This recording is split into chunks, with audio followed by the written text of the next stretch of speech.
Livro do Êxodo, capítulo 27. Faremos a leitura a partir do versículo 20 até o versículo 14 do capítulo 28. Assim diz a perfeita palavra de Deus. Ordenarás aos filhos de Israel que te tragam azeite puro de oliveira, batido para o candelabro, para que haja lâmpada acesa continuamente. Na tenda da congregação, fora do véu, que está diante do testemunho, Arão e seus filhos a conservarão em ordem, desde a tarde até pela manhã, perante o Senhor. Estatuto perpétuo será este a favor dos filhos de Israel pelas suas gerações. Faze também vir para junto de ti Arão, teu irmão, e seus filhos com ele, dentre os filhos de Israel, para me oficiarem como sacerdotes, a saber, Arão e seus filhos Nadab, Abiú, Eleazar e Itamar. Farás vestes sagradas para Arão, teu irmão, para glória e ornamento.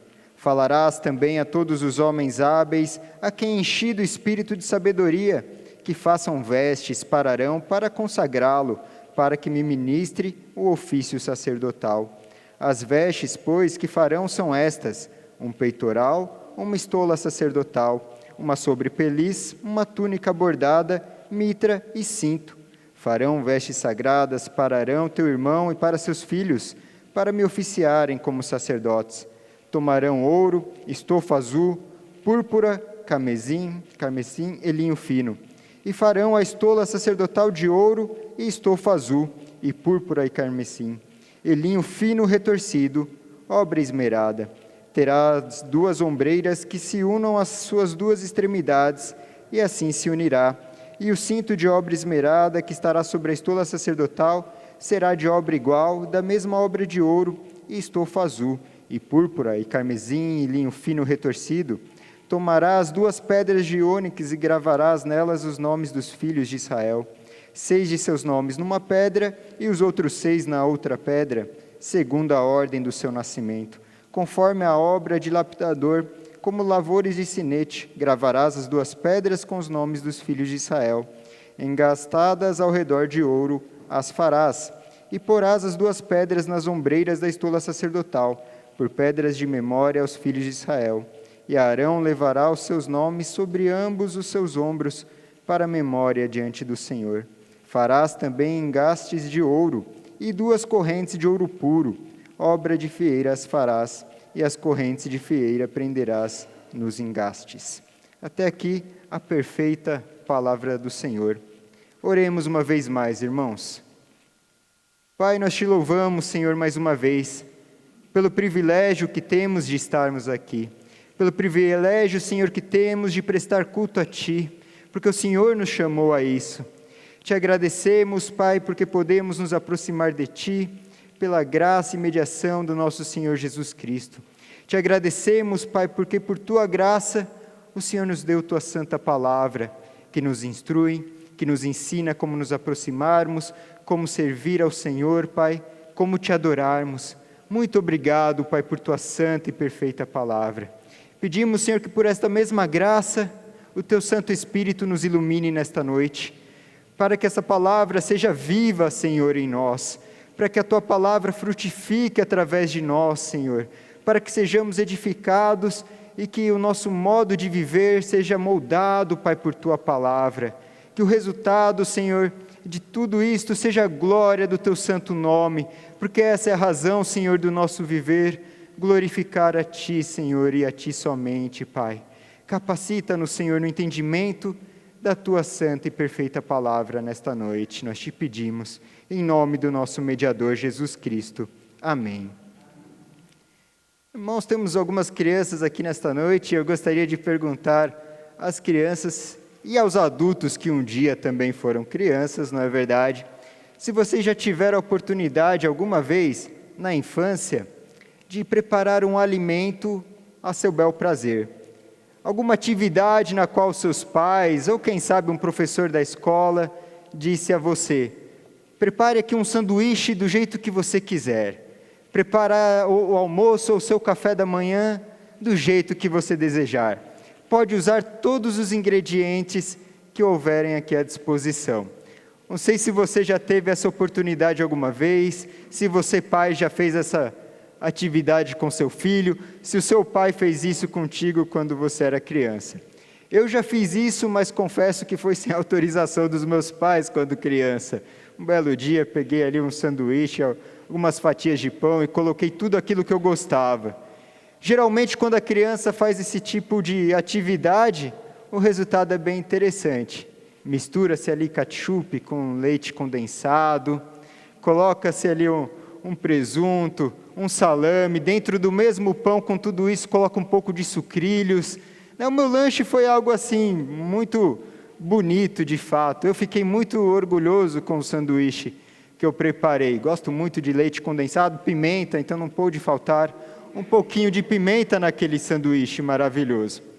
Confesso, porém, que não tive coragem de comê-lo. O ofereci com muito amor e carinho à senhora minha mãe, para que ela tivesse o privilégio de experimentar essa minha obra-prima e da qual eu estava muito orgulhoso.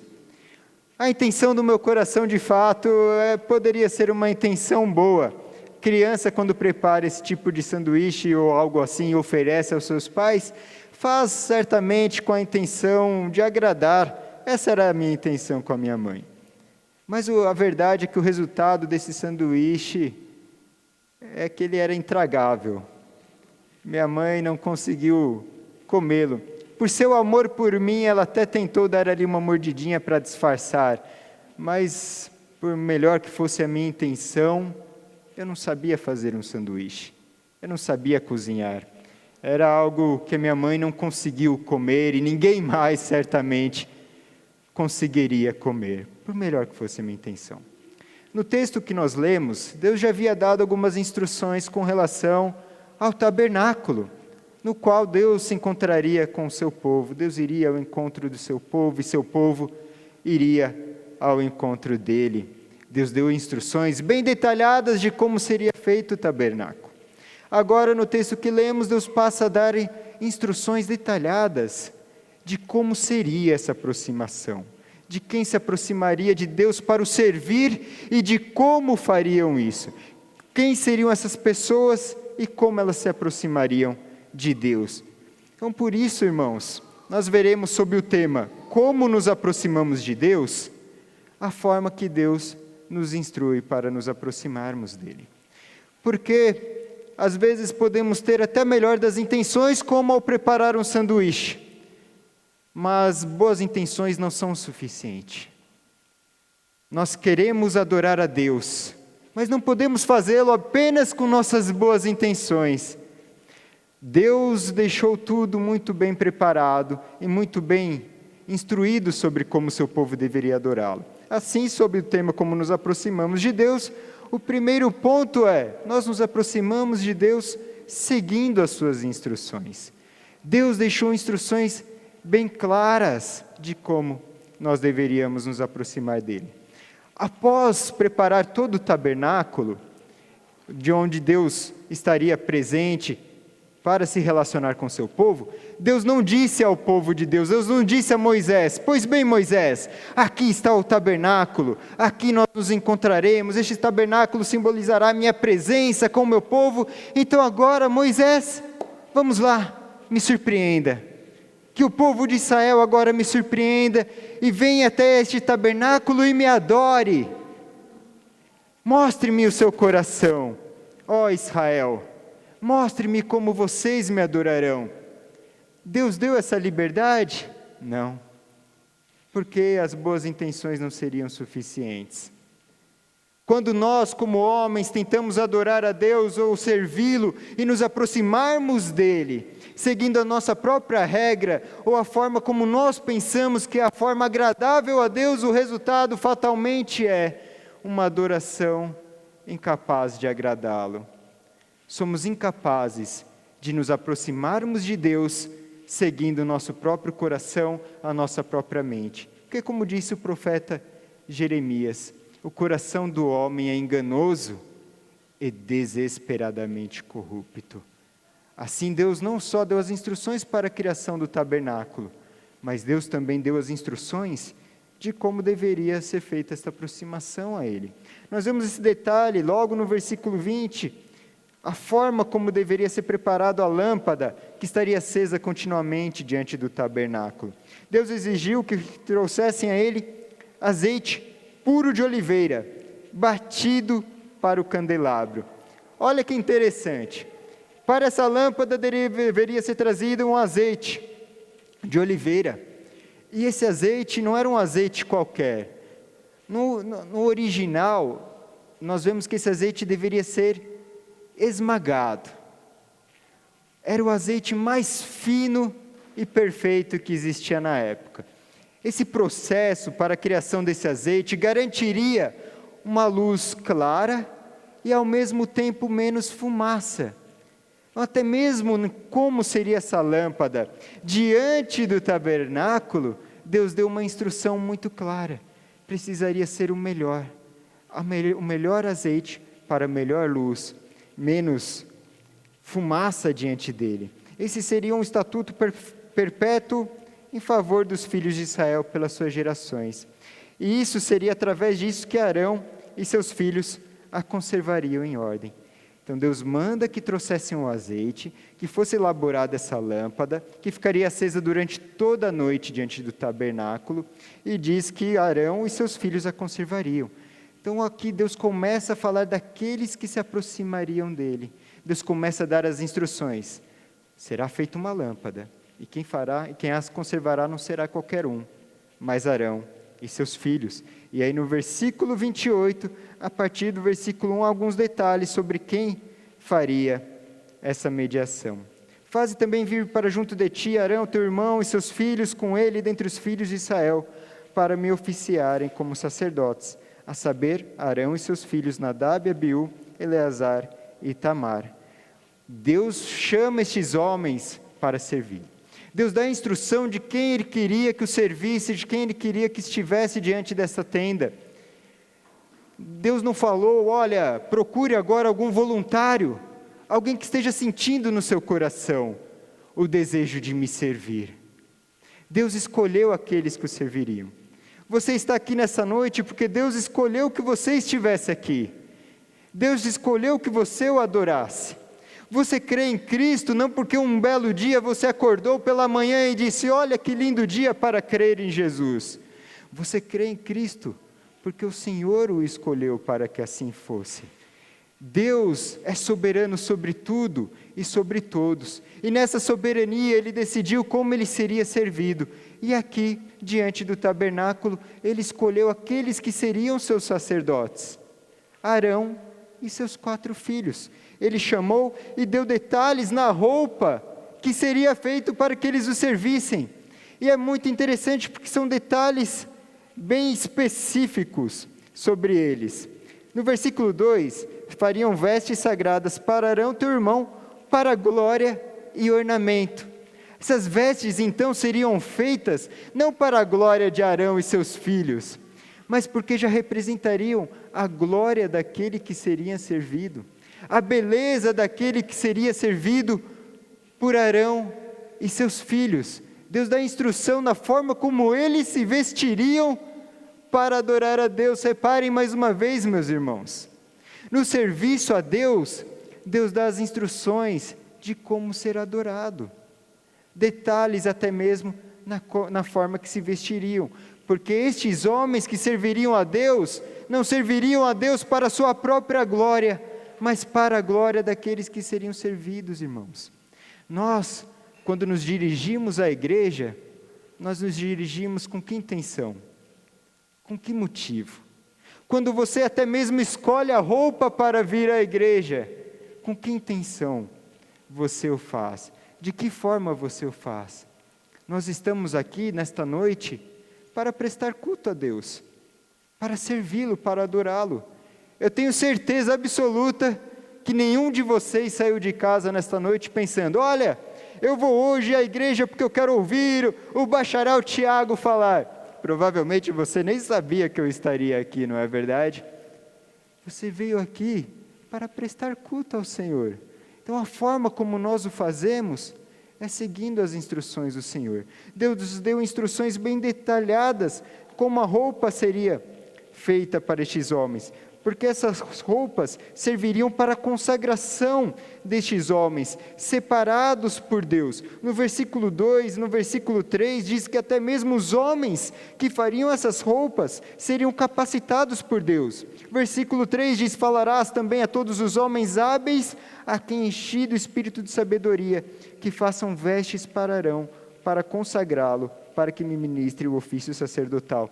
Até na escolha da roupa do sacerdote, aqueles que fariam essas roupas seriam homens escolhidos por Deus e capacitados por Deus para fazer essa roupa, porque essa roupa consagraria Arão e seus filhos ao serviço. Arão e seus filhos seriam então separados do povo através desse chamado de Deus, representado através da roupa.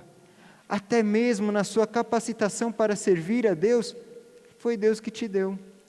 Aqueles que são capacitados para servir a Deus através da música, foi Deus que te deu.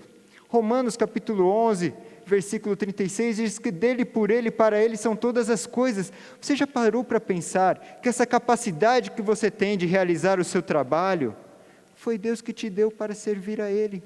Esse talento que você tem, especial, a forma como você sabe cantar, a forma como você é bom com números, a forma como você é bom para lidar com pessoas, a forma como você fala bem, a forma como você tem criatividade, são coisas que Deus te deu, que Deus capacitou. Então nós podemos ver que no serviço a Deus, nós não podemos nos orgulharmos nem mesmo dos nossos próprios talentos.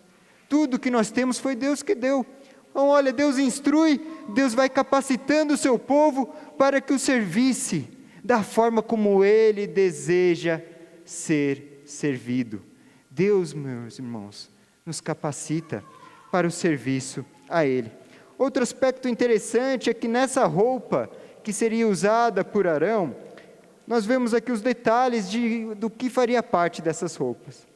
Tem algumas palavras aqui difíceis, algumas palavras bem difíceis de entender, que a gente começa a ler e a imaginar como seria isso. Como seria essa roupa? Pesquisando sobre essa roupa, eu encontrei diversas representações, porque ninguém sabe exatamente como elas eram. Algumas dessas palavras, a tradução escolhida foi algo que pudesse ser compreensível para nós. Mas há um aspecto bem interessante que nós podemos ver do versículo 6 ao versículo 8. O material utilizado: farão a estola sacerdotal de ouro, estofa azul, e púrpura e carmesim, e linho fino retorcido, obra esmerada. Terá 2 ombreiras que se unam às suas 2 extremidades, assim se unirá. E o cinto de obra esmerada que estará sobre a estola sacerdotal será de obra igual, da mesma obra de ouro, estofa azul e púrpura e carmesim, e linho fino retorcido. O material utilizado era semelhante ao material utilizado na cortina do véu do tabernáculo. Se o véu representava a separação, ali guardando o lugar santo, que representava a presença de Deus, a roupa dos sacerdotes representam a ligação íntima que havia entre o ofício do sacerdote e o lugar em que eles serviriam. Eles representariam então o povo se achegando até Deus, até a santa presença de Deus. O material escolhido para a roupa desses sacerdotes, não era um material escolhido à toa, não era um material escolhido por ser mais bonito ou mais fashion, mas por toda uma representatividade de santidade, de separação para o serviço ao Senhor. Esses homens haviam sido separados ao Senhor, e a roupa que eles utilizavam demonstrava essa separação, que a glória não estava neles, mas naquilo que eles foram chamados a realizar. Da mesma forma, irmãos, a glória não está em nós, em servir a Deus, mas a glória está naquele que é servido. É um privilégio para nós servir o Senhor, e o Senhor nos capacita para isso. Mas, novamente, nós devemos servir ao Senhor seguindo as suas instruções. Aqui nós vemos que Nadab e Abiú foram homens escolhidos por Deus, certo? Você lembra o que acontece com Nadab e Abiú mais à frente? Você lembra o que acontece com os filhos de Arão? Você tem uma boa memória, em Levítico capítulo 10, nós vemos o resultado de Nadab e Abiú. Eles foram escolhidos por Deus, mas eles morrem ao oferecer fogo estranho diante de Deus. Eles são consumidos diante de todo o povo ao oferecer fogo estranho diante do Senhor. Eles servem a Deus de uma forma que Deus não havia ordenado a eles que servissem. E o resultado é que eles são fulminados. Irmãos, nós precisamos ter muito cuidado na forma como nós servimos a Deus, na forma como nós vivemos o cristianismo, na forma como nós cultuamos a Deus. É extremamente importante que nós sigamos as instruções que o próprio Senhor Deus deu para nós. O nosso serviço a Deus não é da forma como nós queremos, na forma como nós pensamos, na forma como nós imaginamos. Não seguimos os modelos atuais, aquilo que está mais na moda. Nós seguimos aquilo que Deus deixou para nós. Tudo bem, mas aí era Antigo Testamento. O Antigo Testamento já passou, vivemos o Novo Testamento. E no Novo Testamento Jesus disse que os verdadeiros adoradores adorarão em espírito e em verdade. Exatamente. O que significa adorar a Deus em espírito e em verdade? Significa que nós devemos adorar a Deus com o coração certo e da maneira correta, da maneira que o Senhor estipulou para nós. Ou seja, nós nos aproximamos de Deus seguindo as instruções que Ele nos deu para isso. Você já reparou nos elementos que fazem parte deste culto nesta noite? O que foi feito neste culto nesta noite? Nós cantamos ao Senhor, oramos intercedendo, nós lemos a sua perfeita palavra, confessamos os nossos pecados. Tudo isso que foi feito seguindo as instruções dadas pelo próprio Deus. São elementos de culto que estão incluídos nas instruções. E onde nós encontramos as instruções? Aqui, na palavra de Deus. 2 Timóteo 3,16 diz que a palavra de Deus ela é inspirada pelo Senhor e útil para o nosso ensino.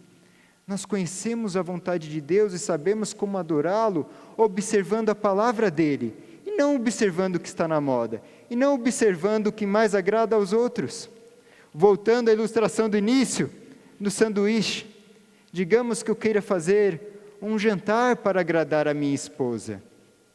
Eu sei o tipo de comida que a minha esposa gosta. Eu, por exemplo, gosto muito de comer mandioca frita, mas eu sei que ela não gosta. Agora imagine que eu vá preparar um jantar para minha esposa e eu diga: meu amor, eis aqui hoje um jantar maravilhoso para você. E eu prepare a melhor mandioca frita já vista na face da terra. Vai adiantar de alguma coisa? Não, não é o que a agrada. Nós, irmãos, servimos a Deus buscando agradar a Ele e não a nós mesmos. O culto é a Deus. O culto não é a você. Você é aquele que foi escolhido por Deus, separado por Deus para prestar este culto a Ele, para se aproximar dEle. É um privilégio que nós temos, mas o centro do culto não somos nós. Para nos aproximarmos de Deus e prestar culto a Ele, nós precisamos conhecer as suas instruções, precisamos segui-las. Por quê? Outro motivo importante é que em Hebreus capítulo 8, versículo 5, diz que os sacerdotes que ministram em figura e sombra das coisas celestes, assim como foi Moisés divinamente instruído, quando estava para construir o tabernáculo. Pois diz ele: vê que faça todas as coisas de acordo com o modelo que foi mostrado no monte. O que o texto de Hebreus capítulo 8, versículo 5 diz, é que estas coisas que foram ordenadas por Deus, a construção do tabernáculo, a separação dos sacerdotes, eram figura e sombra das coisas celestes. Elas tipificavam algo que estava por vir. Elas tipificavam uma forma de culto e de adoração a Deus ainda mais importante. Elas eram tipo e sombra de algo muito importante. Por isso era muito importante que fosse feito de acordo com a forma que Deus havia ordenado. E elas eram tipo do quê? Arão e seus filhos, ao aparecer diante de Deus, eles tipificavam o quê? Eles tipificavam o segundo ponto da nossa palavra desta noite. Como nos aproximamos de Deus? Seguindo as instruções, porque as instruções sempre nos apontam para o mediador. Nós nos aproximamos de Deus através do mediador. Vocês separaram como nessas instruções bem claras. Deus chamou Arão e seus filhos para serem sacerdotes, para oficiarem, para apresentarem os sacrifícios, representando o povo de Deus diante do Senhor. Vocês separaram que nessa estola sacerdotal continha o nome das 12 tribos de Israel? Por quê que precisava estar escrito ali o nome das 12 tribos? Porque quando Arão e seus filhos iam servir o Senhor no tabernáculo, eles representavam todo o povo de Deus. E eles eram então os mediadores entre Deus e o seu povo. Eles apresentavam sacrifício e adoração em nome do povo, representando este povo. Eles eram mediadores. Deus, quando construiu o tabernáculo, Ele não disse: agora venha todo o povo e me adore. Deus não disse: façam uma fila, agora todo o povo de Israel, entrem no tabernáculo e cada um coloque a sua mão ali sobre a arca da aliança, cada um faça a sua oração sobre a arca da aliança. Deus não disse isso. Deus escolheu mediadores para que servissem a Ele, representando todo o povo. Arão e seus filhos, eles eram privilegiados porque representavam este mediador. Nós adoramos a Deus através do mediador. E quem é o nosso mediador? Quem é o nosso único mediador? Jesus Cristo, nosso Senhor. Arão representava todo o povo, como nós vemos nos versículos 9 e 12. Ele estava ali diante de Deus para servir e adorar o povo. Nós somos incapazes de prestar culto a Deus, de nos aproximarmos dele sem um mediador. E a palavra de Deus nos ensina que há apenas um Deus e um só mediador entre Deus e os homens, Jesus Cristo, homem. Jesus, a pessoa do Filho, que morreu por nós naquela cruz, levando sobre si os nossos pecados, que ressuscitou ao terceiro dia e vivo está.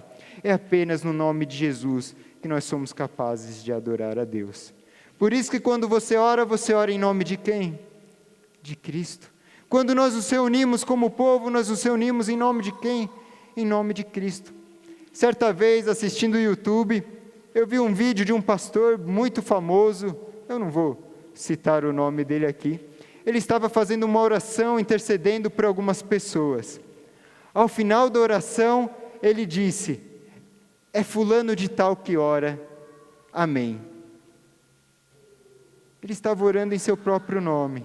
Por ser ele uma pessoa muito famosa, ele considerava a si mesmo muito santo, talvez, e capaz de estar diante de Deus dignamente por seus próprios méritos, por seu próprio esforço. Você não tem mérito nenhum diante de Deus. O seu mérito está em Cristo Jesus, no mérito dele que morreu por você naquela cruz. E apenas por causa de Cristo Jesus que nós somos capacitados a nesta noite estarmos reunidos para prestar adoração a Deus. Em Hebreus capítulo 7, versículo 25 a 27 diz o seguinte: por isso também pode salvar totalmente os que por ele se chegam a Deus, vivendo sempre para interceder por eles. Com efeito, nos convinha um sumo sacerdote como este, santo, inculpável, sem mácula, separado dos pecadores e feito mais alto do que os céus, que não tem necessidade, como sumos sacerdotes, de oferecer todos os dias sacrifícios, primeiro por seus próprios pecados, depois pelos do povo, porque fez isto uma vez por todas, quando a si mesmo se ofereceu. Cristo Jesus é o nosso sumo sacerdote, morto, que ofereceu o sacrifício de uma vez por todos, ressurreto, que venceu a morte, o inferno, está vivo e nos capacita a nos aproximarmos dele.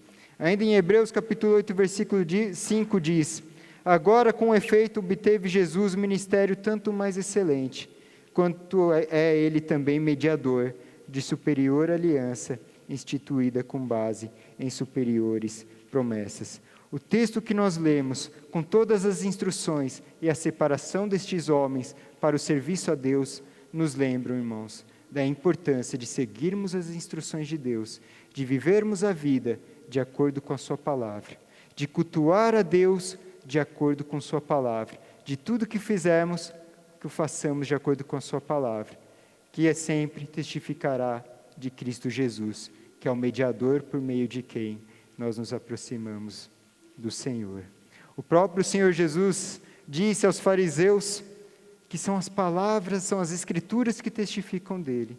Nós precisamos estudar as Escrituras, conhecer as instruções de Deus e conhecer o mediador para o qual elas nos apontam. Sem Cristo, irmãos, nós não somos nada. Sem Cristo não podemos fazer nada. Há muitos homens que, quando estão passando por dificuldades, por problemas, pedem oração de uma outra pessoa considerada mais ungida, mais espiritual do que ela, para que interceda diante de Deus. Eu já ouvi mesmo, enquanto seminarista, algumas pessoas dizendo para mim: olha, ora por mim, porque a sua oração como seminarista é diferente. Eu trabalho numa congregação que foi durante bastante tempo ponto de pregação, e ali se chegaram a nós pessoas de diferentes linhas, de diferentes igrejas, e volta e meia aconteceu uma situação desse tipo: ora por mim, porque a sua oração é mais santa, a sua oração chega mais perto ali de Deus. Irmãos, a oração que chega até Deus é aquela que é mediada por Cristo Jesus, o nosso sumo sacerdote, que aqui no texto em que nós lemos foi simbolizado por Arão e por seus filhos. Mas a palavra de Deus também diz que nós somos sacerdotes. O que isso quer dizer? Cristo é o sacerdote, mas nós somos nação santa, raça eleita, sacerdócio real. Algumas pessoas entendem que o fato de nós sermos sacerdotes significa que nós não precisamos de nenhum mediador, mas não é isso que a palavra de Deus nos ensina. Primeira carta de Pedro, capítulo 2, versículo 5 diz: também vós mesmos, como pedras que vivem, sois edificados, casa espiritual, para serdes sacerdócio santo, a fim de oferecerdes sacrifícios espirituais agradáveis a Deus, por intermédio de Jesus Cristo. Todos nós, irmãos, fomos chamados para adorar a Deus. Hoje, não existe mais o lugar chamado Santo dos Santos. O véu foi rompido, o véu não existe mais. Não há mais separação. Você mesmo pode falar diretamente com Deus e ser ouvido.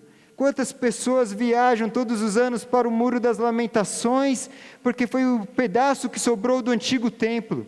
As pessoas escrevem suas orações em papelzinhos, dobram, procuram uma frestinha ali naquele muro, colocam ali porque pensam: bom, estou em Jerusalém, estou no muro que sobrou do antigo templo, se aqui eu colocar a minha oração, certamente serei ouvido. Totalmente desnecessário, irmãos, porque o véu foi rompido, e todos nós somos sacerdotes, mas o nosso sacerdócio diante de Deus é realizado pela mediação de Cristo Jesus. Basta que seja em nome de Jesus. E o que significa adorar em nome de Jesus? O nome de Jesus, meus irmãos, não é como se fosse um nome mágico, que ao dizê-lo você terá suas vontades satisfeitas. Muitas pessoas usam o nome de Jesus como se fosse alguma espécie de mandinga espiritual. Em nome de Jesus eu vou conseguir um novo emprego. Em nome de Jesus eu serei curado. Em nome de Jesus eu farei isso. Em nome de Jesus, em nome de Jesus esse é meu caso. Em nome de Jesus, esse ano eu compro a minha casinha. Como se ao dizer o nome de Jesus, é uma palavra mágica. Em nome de Jesus significa reconhecer a mediação de Cristo. Significa reconhecer que sem Ele nós não somos nada. Significa reconhecer que sem Cristo nós não somos ninguém. E ao mesmo tempo significa reconhecer que estamos procurando orar de acordo com a vontade do nome daquele que nós estamos falando. Se eu peço algo em nome de Jesus, eu preciso ter a certeza de que aquilo que estou pedindo de acordo com a vontade de Jesus. Se eu quero então servir a Deus e orar a Deus, eu vou fazê-lo em nome de Jesus, procurando entender se a forma que eu estou fazendo está de acordo com a vontade prescrita nas suas instruções, irmãos.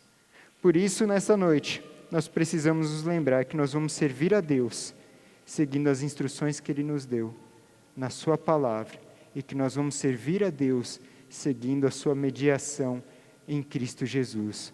Nós não somos nada sem Ele. Lembre-se, meus irmãos, do que aconteceu com Nadab e Abiú.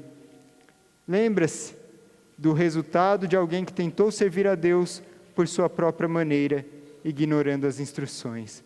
Talvez você não caia fulminado em casa ou aqui na igreja, mas sofreremos as consequências de desagradar aquele quem nós existimos para agradar o Senhor nosso Deus. Por isso, irmãos, quero concluir chamando a igreja para exercitar o amor à palavra dele.